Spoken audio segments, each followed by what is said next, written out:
श्रीमद् भागवत महापुराण सप्तम स्कंद 8वां अध्याय। नरसिंह भगवान का प्रादुर्भाव, हिरण्यकशिपु का वध एवं ब्रह्म आदि देवताओं द्वारा भगवान की स्तुति। नारद जी कहते हैं, प्रहलाद जी का प्रवचन सुनकर दैत्य बालकों ने उसी समय से निर्दोष होने के कारण उनकी बात पकड़ ली। गुरुजी की दूषित शिक्षा की ओर उन्होंने ध्यान ही न दिया। जब गुरुजी ने देखा कि उन सभी विद्यार्थियों की बुद्धि एकमात्र भगवान में स्थिर हो रही है, तब वे बहुत घबराए और तुरंत हिरण्यकशिपु के पास जाकर निवेदन किया। अपने पुत्र प्रहलाद की इस असह्य और अप्रिय अनीति को सुनकर क्रोध के मारे उसका शरीर थर थर कांपने लगा। अंत में उसने यही निश्चय किया कि प्रहलाद को अब अपने ही हाथ से मार डालना चाहिए। मन और इंद्रियों को वश में रखने वाले प्रहलाद जी बड़ी नम्रता से हाथ जोड़कर चुपचाप हिरण्यकशिपु के सामने खड़े थे और तिरस्कार के सर्वथा अयोग्य थे। परंतु हिरण्यकशिपु स्वभाव से ही क्रूर था। वह पैर की चोट खाए हुए सांप की तरह फुफकारने लगा। उसने उनकी ओर पाप भरी टेढ़ी नजर से देखा और कठोर वाणी से डांटते हुए कहा, मूर्ख, तू बड़ा उद्दंड हो गया है।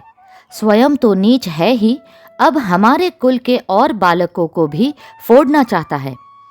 तूने बड़ी ढिठाई से मेरी आज्ञा का उल्लंघन किया है। आज ही तुझे यमराज के घर भेजकर इसका फल चखाता हूँ। मैं तनिक सा क्रोध करता हूँ तो तीनों लोक और उनके लोकपाल कांप उठते हैं।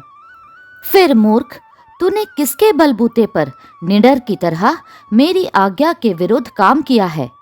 प्रहलाद जी ने कहा, दैत्यराज, ब्रह्मा से लेकर तिनके तक सब छोटे बड़े चर अचर जीवों को भगवान ने ही अपने वश में कर रखा है। न केवल मेरे और आपके, बल्कि संसार के समस्त बलवानों के बल भी केवल वही है। वे ही महापराक्रमी सर्वशक्तिमान प्रभु काल है तथा समस्त प्राणियों के इंद्रिय बल, मनोबल, देह बल, धैर्य एवं इंद्रिय भी वही है। वही परमेश्वर अपने शक्तियों के द्वारा इस विश्व की रचना, रक्षा और संहार करते हैं। वे ही तीनों गुणों के स्वामी हैं। आप अपना यह असुर भाव छोड़ दीजिए। अपने मन को सबके प्रति समान बनाइए। इस संसार में अपने वश में न रहने वाले कुमार्गगामी मन के अतिरिक्त और कोई शत्रु नहीं है। मन में सबके प्रति समता का भाव लाना ही भगवान की सबसे बड़ी पूजा है। जो लोग अपना सर्वस्व लुटाने वाले इन 6 इंद्रिय रूपी डाकुओं पर तो पहले विजय नहीं प्राप्त करते और ऐसा मानने लगते हैं कि हमने 10 दिशाएं जीत ली, वे मूर्ख है। हाँ, जिस ज्ञानी एवं जितेंद्रिय महात्मा ने समस्त प्राणियों के प्रति समता का भाव प्राप्त कर लिया, उसके अज्ञान से पैदा होने वाले काम, क्रोध आदि शत्रु भी मर मिट जाते हैं। फिर बाहर के शत्रु तो रहे ही कैसे? हिरण्यकशिपु ने कहा, रे मंदबुद्धि, तेरे बहकने की भी अब हद हो गई है। यह बात स्पष्ट है कि अब तू मरना चाहता है, क्योंकि जो मरना चाहते हैं वे ही ऐसी बेसिर पैर की बातें बका करते हैं। अभागे, तूने मेरे सिवा जो और किसी को जगत का स्वामी बतलाया है, सो देखूं तो तेरा वह जगदीश्वर कहाँ है? अच्छा, क्या कहा? वह सर्वत्र है, तो इस खंबे में क्यों नहीं दिखता? अच्छा, तुझे इस खंबे में भी दिखाई देता है। अरे, तू क्यों इतनी डींग हाँक रहा है? मैं अभी अभी तेरा सिर धड़ से अलग किए देता हूँ। देखता हूँ तेरा वह सर्वस्व हरि, जिस पर तुझे इतना भरोसा है, तेरी कैसे रक्षा करता है। इस प्रकार वह अत्यंत बलवान महादैत्य भगवान के परम प्रेमी प्रहलाद को बार बार झिड़कियाँ देता और सताता रहा। जब क्रोध के मारे वह अपने को रोक न सका, तब हाथ में खड़ग लेकर सिंहासन से कूद पड़ा और बड़े जोर से उस खंबे को एक घूसा मारा। उसी समय उस खंबे में एक बड़ा भयंकर शब्द हुआ। ऐसा जान पड़ा मानो यह ब्रह्मांड ही फट गया हो। वह ध्वनि जब लोकपालों के लोक में पहुंची, तब उसे सुनकर ब्रह्म आदि को ऐसा जान पड़ा मानो उनके लोकों का प्रलय हो रहा हो। हिरण्यकशिपु प्रहलाद को मार डालने के लिए बड़े जोर से झपटा था, परंतु दैत्य सेनापतियों को भी भय से कंपा देने वाले उस अद्भुत और अपूर्व घोर शब्द को सुनकर वह घबराया हुआ सा देखने लगा कि यह शब्द करने वाला कौन है, परंतु उसे सभा के भीतर कुछ भी दिखाई न पड़ा।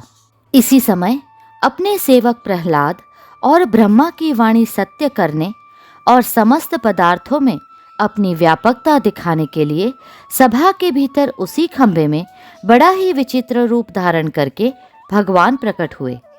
वह रूप न तो पूरा पूरा सिंह का ही था और न मनुष्य का ही। जिस समय हिरण्यकशिपु शब्द करने वालों की इधर उधर खोज कर रहा था, उसी समय खंबे के भीतर से निकलते हुए उस अद्भुत प्राणी को उसने देखा। वह सोचने लगा, अहो, यह न तो मनुष्य और न पशु, फिर यह नरसिंह के रूप में कौन सा अलौकिक जीव है। जिस समय हिरण्यकशिपु इस उधेड़ बुन में लगा हुआ था, उसी समय उसके बिल्कुल सामने ही नरसिंह भगवान खड़े हो गए। उनका वह रूप अत्यधिक भयावना था। तपाए हुए सोने के समान पीली पीली भयानक आंखें थी। जम्भाई लेने से गर्दन के बाल इधर उधर लहरा रहे थे। दाढ़ें बड़ी विकराल थी। तलवार की तरह लपलपाती हुई छुरे की धार के समान तीखी जीभ थी। टेढ़ी भौहों से उनका मुख और भी दारुण हो रहा था। कान निश्चल एवं ऊपर की ओर उठे हुए थे। फूली हुई नासिका और खुला हुआ मुंह पहाड़ की गुफा के समान अद्भुत जान पड़ता था। फटे हुए जबड़ों से उसकी भयंकरता बहुत बढ़ गई थी। विशाल शरीर स्वर्ग का स्पर्श कर रहा था। गर्दन कुछ नाटी और मोटी थी। छाती चौड़ी और कमर बहुत पतली थी। चंद्रमा की किरणों के समान सफेद रोंवे सारे शरीर पर चमक थे। चारों ओर सैकड़ों भुजाएं फैली हुई थी, जिनके बड़े बड़े नख आयुध का काम देते थे। उनके पास फटकने तक का साहस किसी को न होता था। चंद्र आदि अपने निज आयुध तथा वज्र आदि अन्य श्रेष्ठ शस्त्रों के द्वारा उन्होंने सारे दैत्य दानवों को भगा दिया। हिरण्यकशिपु सोचने लगा, हो न हो महामाया देवी विष्णु ने ही मुझे मार डालने के लिए यह ढंग रचा है, परंतु इसकी इन चालों से हो ही क्या सकता है। इस प्रकार कहता और सिंहनाद करता हुआ दैत्यराज हिरण्यकशिपु हाथ में गदा लेकर नरसिंह भगवान पर टूट पड़ा। परंतु जैसे पतिंगा आग में गिरकर अदृश्य हो जाता है, वैसे ही वह दैत्य भगवान के तेज के भीतर जाकर लापता हो गया। समस्त शक्ति और तेज के आश्रय भगवान के संबंध में ऐसी घटना कोई आश्चर्यजनक नहीं है, क्योंकि सृष्टि के प्रारंभ में उन्होंने अपने तेज से प्रलय के निमित्त भूत तमोगुण रूपी घोर अंधकार को भी पी लिया था। तदनंतर वह दैत्य बड़े क्रोध से लपका और अपनी गदा को बड़े जोर से घुमाकर उसने नरसिंह भगवान पर प्रहार किया। प्रहार करते समय ही जैसे गरुड़ सांप को पकड़ लेते हैं, वैसे ही भगवान ने गदा सहित उस दैत्य को पकड़ लिया। वे जब उसके साथ खिलवाड़ करने लगे, तब वह दैत्य उनके हाथ से वैसे ही निकल गया जैसे क्रीड़ा करते हुए गरुड़ के चंगुल से सांप छूट जाए। युधिष्ठिर उस समय सबके सब लोकपाल बादलों में छिपकर इस युद्ध को देख रहे थे।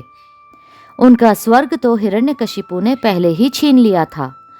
जब उन्होंने देखा कि वह भगवान के हाथ से छूट गया, तब वे और भी डर गए। हिरण्यकशिपु ने भी यही समझा कि नरसिंह ने मेरे बल वीर्य से डरकर ही मुझे अपने हाथ से छोड़ दिया है।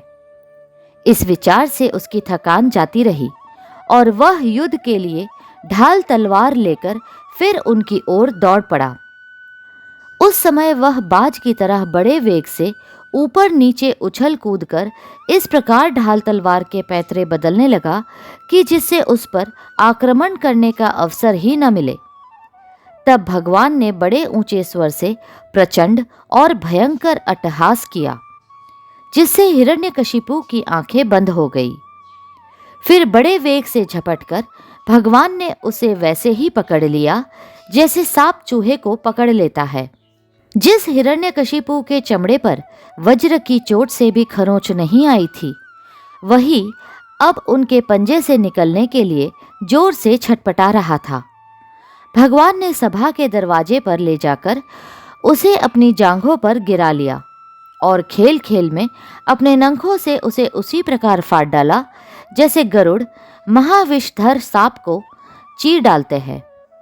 उस समय उनकी क्रोध से भरी विकराल आंखों की ओर देखा नहीं जाता था।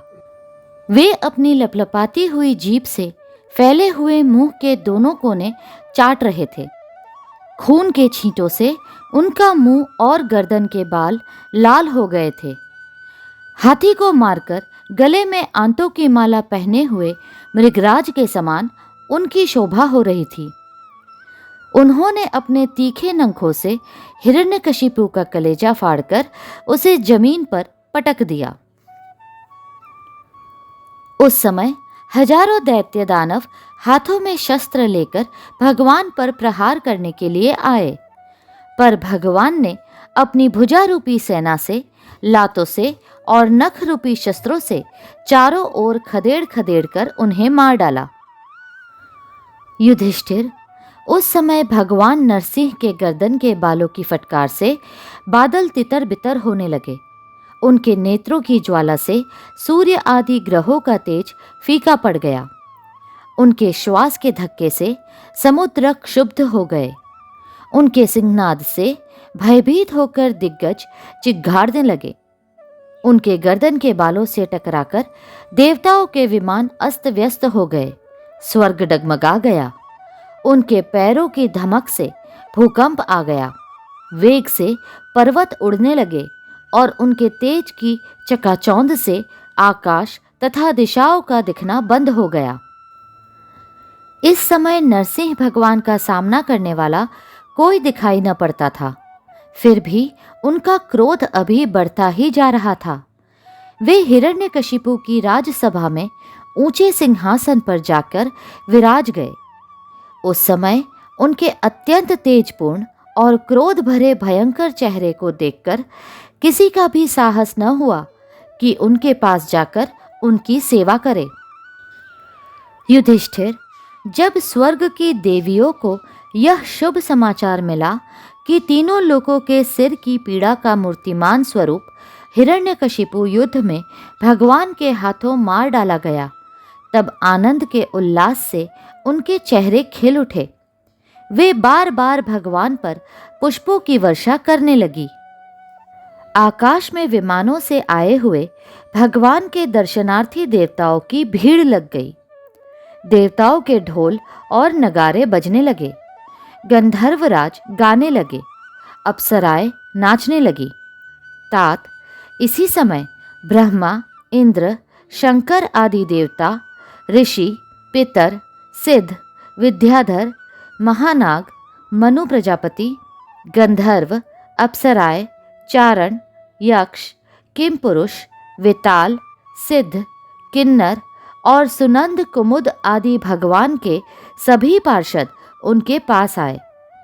उन लोगों ने सिर पर अंजलि बांधकर सिंहासन पर विराजमान अत्यंत तेजस्वी नरसिंह भगवान की थोड़ी दूर से अलग अलग स्तुति की।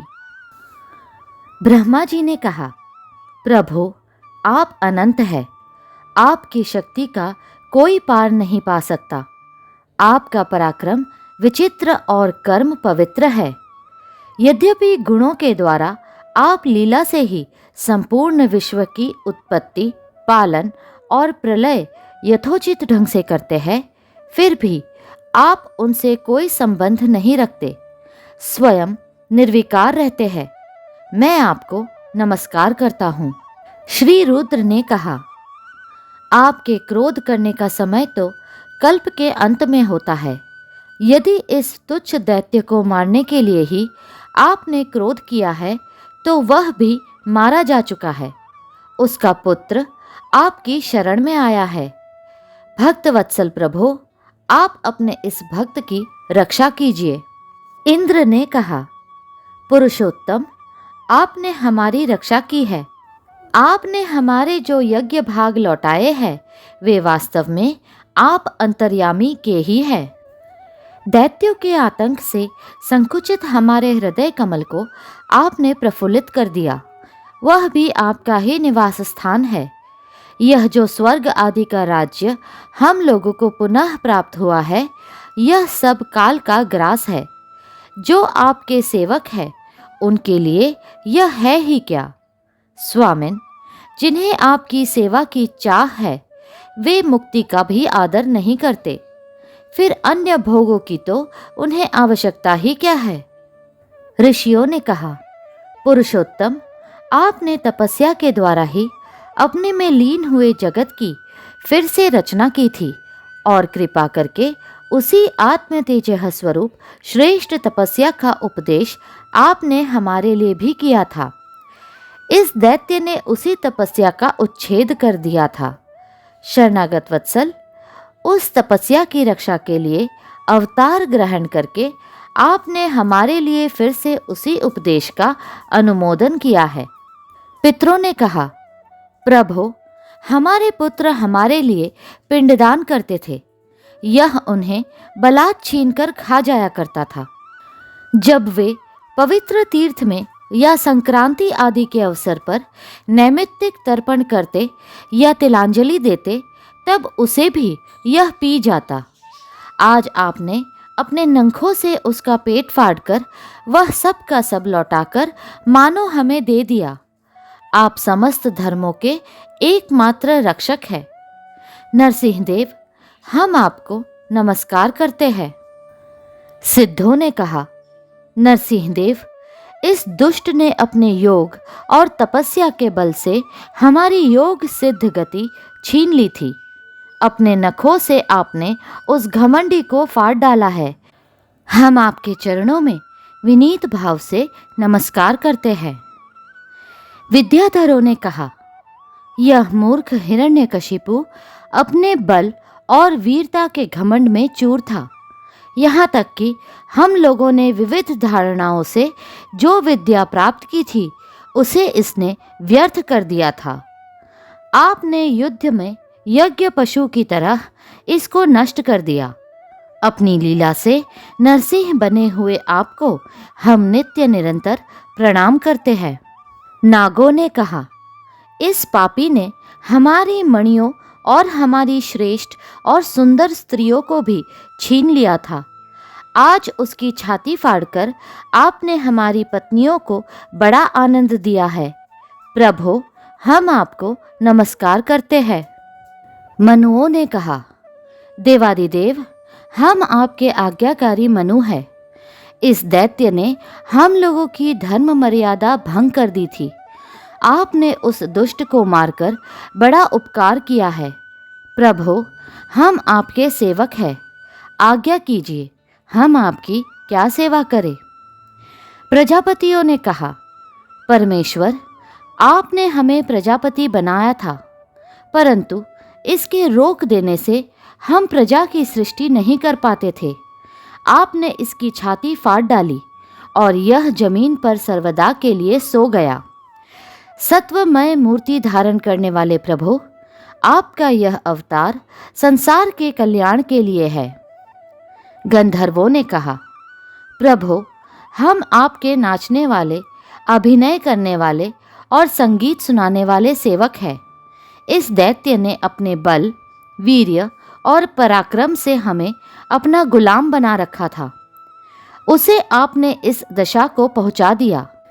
सच है, कुमार्ग से चलने वाले का भी क्या कभी कल्याण हो सकता है। चारणों ने कहा, प्रभु, आपने सज्जनों के हृदय को पीड़ा पहुंचाने वाले इस दुष्ट को समाप्त कर दिया। इसलिए हम आपके उन चरण कमलों की शरण में हैं, जिनके प्राप्त होते ही जन्म मृत्यु रूप संसार चक्र से छुटकारा मिल जाता है। यक्षों ने कहा, भगवन, अपने श्रेष्ठ कर्मों के कारण हम लोग आपके सेवकों में प्रधान गिने जाते हैं, परंतु हिरण्यकशिपु ने हमें अपनी पालकी ढोने वाला कहार बना लिया। प्रकृति के नियामक परमात्मा इसके कारण होने वाले अपने निज जनों के कष्ट जानकर ही आपने इसे मार डाला है। किम पुरुषों ने कहा, हम लोग अत्यंत तुच्छ किम पुरुष है और आप सर्वशक्तिमान महापुरुष है। जब सत्पुरुषों ने इसका तिरस्कार किया, इसे धिक्कारा, तभी आज आपने इस कुपुरुष असुराधम को नष्ट कर दिया। वैतालिकों ने कहा, भगवन, बड़ी बड़ी सभाओं और ज्ञान यज्ञों में आपके निर्मल यश का गान करके हम बड़ी प्रतिष्ठा पूजा प्राप्त करते थे। इस दुष्ट ने हमारी वह आजीविका ही नष्ट कर दी थी। बड़े सौभाग्य की बात है कि महारोग के समान इस दुष्ट को आपने जड़ मूल से उखाड़ दिया। किन्नरों ने कहा, हम किन्नर गण आपके सेवक हैं। यह दैत्य हमसे बेगार में ही काम लेता था। भगवन, आपने कृपा करके आज इस पापी को नष्ट कर दिया। प्रभु, आप इसी प्रकार हमारा अभ्युदय करते रहे। भगवान के पार्षदों ने कहा, शरणागत वत्सल, संपूर्ण लोकों को शांति प्रदान करने वाला आपका यह अलौकिक नरसिंह रूप हमने आज ही देखा है। भगवन, यह दैत्य आपका वही आज्ञाकारी सेवक था जिसे सनकादि ने शाप दे दिया था। हम समझते हैं आपने कृपा करके इसके उद्धार के लिए ही इसका वध किया है। अगला अध्याय शीघ्र ही साझा होगा। कृपया करके लाइक, सब्सक्राइब और शेयर करें। हरे कृष्णा कृष्णा कृष्णा